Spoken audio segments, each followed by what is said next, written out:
Bonjour à toutes et tous, je vous fais ce petit podcast aujourd'hui qui va apparaître sous la forme d'un format vidéo, mais vous n'aurez pas de lecture, vous n'aurez pas d'image.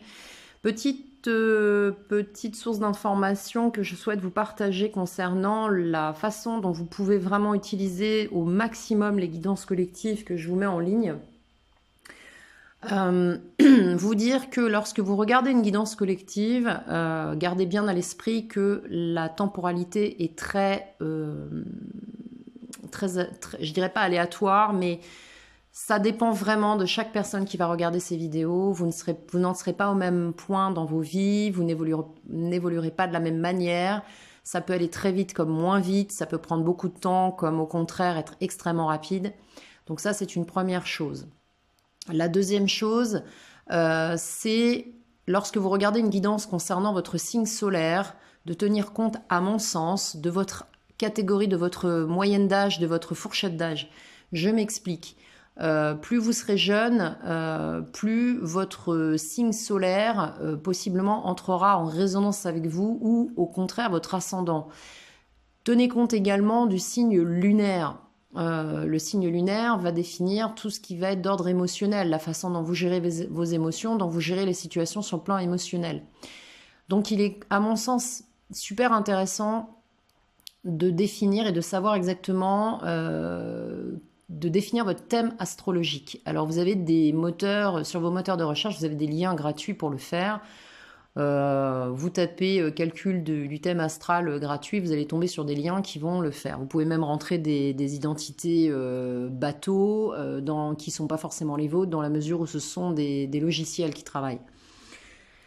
Donc tout ça pour vous dire que lorsque vous regardez une guidance générale, regardez votre signe ascendant. Plus vous êtes avancé en âge, votre signe solaire, pardon. Plus vous êtes avancé en âge, plus je vous invite à aller voir l'ascendant. Pour ma part, il ne me parlera pas plus que ça, parce que mon signe lunaire est identique à mon signe de naissance. Donc si c'est le cas, effectivement, la guidance générale pourra vous parler amplement, que ce soit sur un plan global ou sur une guidance sentimentale. Troisième chose, je ne sais plus, la révolution solaire. Quand vous allez sur Internet, vous calculez, vous allez taper dans votre moteur de recherche calcul de ma révolution solaire.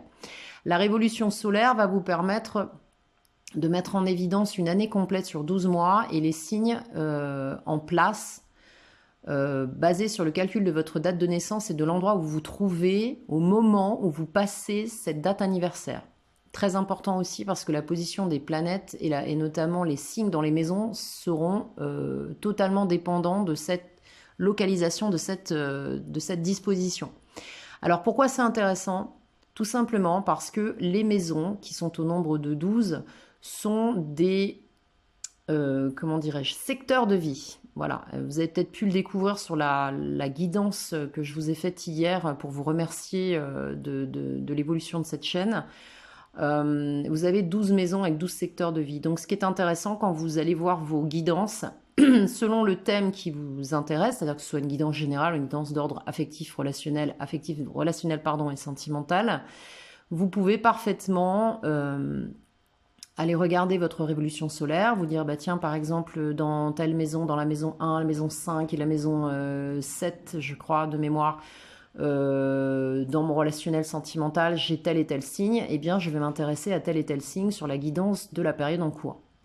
Voilà, c'était un petit pitch que je voulais vous transmettre pour vous donner peut-être un moyen d'optimiser aussi les guidances que vous pouvez aller voir. Encore une fois, pardon, je vous parle de guidance. Il n'est pas question pour moi de dire gravé dans le marbre, il va se passer ça, il va se passer ça, c'est une voyance, c'est sûr. Non. Une guidance reste une guidance, c'est-à-dire qu'on ouvre une fenêtre sur... C'est comme si vous preniez un instantané, voilà, avec un appareil photo, les anciens appareils photo qui tiraient des clichés instantanés sur les énergies en présence au moment où on fait cette guidance et sur la période à venir. Alors, c'est pour ça qu'on prend une période assez large, parce qu'évidemment, vous n'en êtes pas toutes et tous au même point dans vos vies respectives.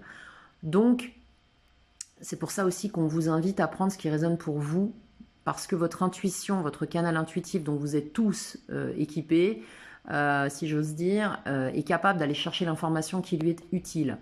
D'autre part, Selon les informations que vous avez aussi ce qui s'appelle un libre arbitre. Donc, si vous acceptez ou si vous êtes OK avec ça et que ça correspond à ce que vous souhaitez voir se matérialiser dans votre vie, quel qu'en soit le domaine, il vous appartient de vous aligner sur tous vos centres énergétiques, de vous polariser pour pouvoir justement être tout à fait en cohérence avec les événements que vous souhaitez voir se matérialiser.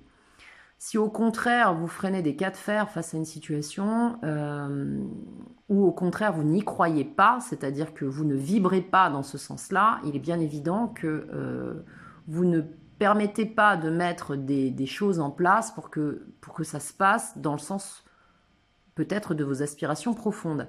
Donc là, je ne vais pas partir en digression, mais il s'agit d'un alignement, c'est-à-dire qu'on va parler d'alignement émotionnel, psychologique, mental, énergétique, physique. En fait, tant qu'on n'est pas cohérent avec ce qu'on souhaite voir arriver, ça n'arrive pas, tout simplement.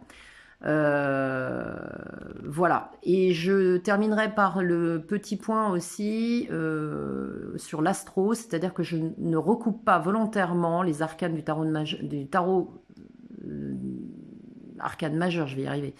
Arcane majeure du tarot, qu'il se soit dans un tarot de Marseille avec une symbolique ancienne ou qu'il soit sur un système du Rider-Waite-Smith sur des tarots beaucoup plus intuitifs.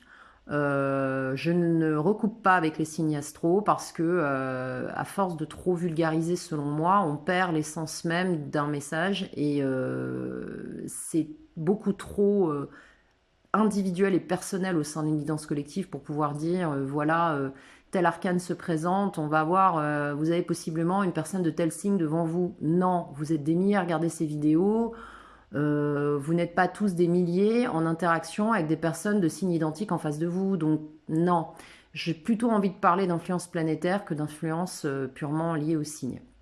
Voilà, donc ça c'était pour clore un débat ou des messages qui sont heureusement assez rares que j'ai pu recevoir sur des parallèles qu'on fait entre les arcanes du tarot et les signes. Alors si effectivement ces personnes-là fonctionnent de cette manière, très bien, il n'y a aucun problème. Moi, je ne fonctionne pas de cette façon. Donc voilà, je voulais vous laisser ce petit podcast, long podcast de quasiment 8 minutes. J'espère qu'il vous aura apporté des compléments d'information pour vous permettre d'utiliser, d'optimiser au mieux toutes les guidances que je peux mettre en ligne pour vous, en place, que je fais avec beaucoup de cœur. C'est vraiment une passion pour moi et j'espère pouvoir vous la partager. Je vous souhaite une très très belle journée. Prenez soin de vous et à très bientôt.